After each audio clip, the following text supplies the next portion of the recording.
And, I do have to be honest with you. I'm a little frustrated with the commission.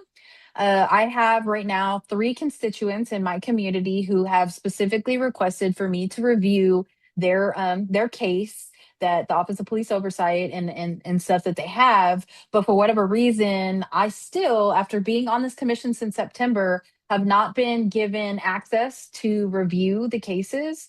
And even we did, so two of our meetings were suspended, and then in December, or not suspended, but like rescheduled, they were skipped. Yeah. So then in December, we had our special call session, and I actually had the opportunity to be on the main dais for the city of Austin. So, I was looking forward to going and getting the footage. And, it's a little advertisement too, as well. I'm going to have my cute footage of me sitting there on the dais and things like that. But I studied really hard before that commission meeting so that I would ensure that I would ask all the right questions and things like that. And for whatever reason, they still have not posted that video to the public, and that's been since December 22nd.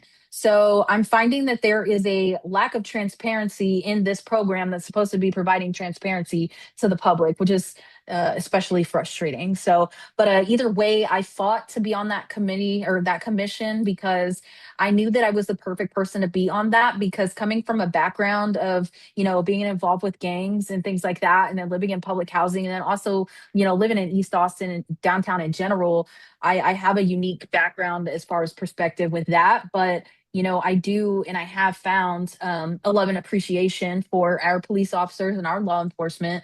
Originally, when I started taking my degree, I was taking criminal justice courses because I wanted to be an Austin Police Department an officer. But plans ended up changing. But I really have this goal of trying to bridge the community from community members like mine and who I was in the past to start to understand the police more.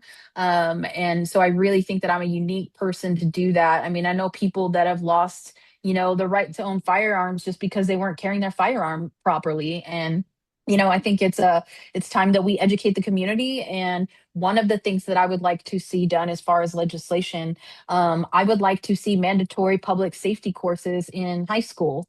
And, that way students are able to understand some of the reasoning behind, police procedure and things like that. And so that was something that I took out of the Austin Community Police Academy was a little bit of police procedure and the why police think the way they do. And essentially it is to protect, the people and protect the community